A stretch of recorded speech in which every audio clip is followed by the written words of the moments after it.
Oyun həvəskarları yaxın əyləşin. Siz hələ belə bir güz görməmisiniz.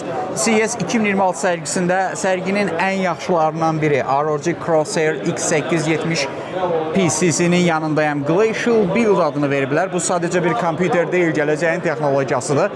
Bu canavarın daxilində dünyanın ən sürətli prosesorlarından biri olan AMD Ryzen 9 9950 X3D yatır.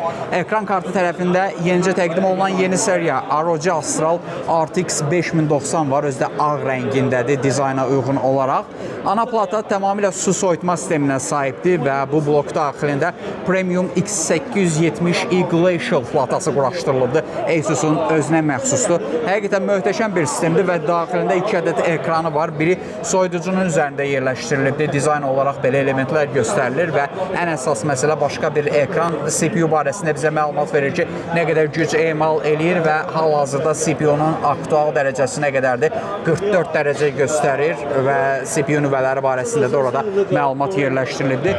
Şüşə, glass, liquid glass bir dizaynı var. Çox fərqli bir cihazdır. Portlarını da yuxarıdan sizə göstərim. Və bu sərgi müddətində Asus'un bu texnologiyalara həqiqətən diqqət çəkir. Qara rəngi də var, başqa bir modeli bu hissədə sizə tam olaraq göstərə bilərəm. CES-dən yayımlarımızı Azercell'in ekskluziv təqdimatında izləyirsiniz. Daha çox texnologiya üçün kanala keçid edib bizi izləyə bilərsiniz.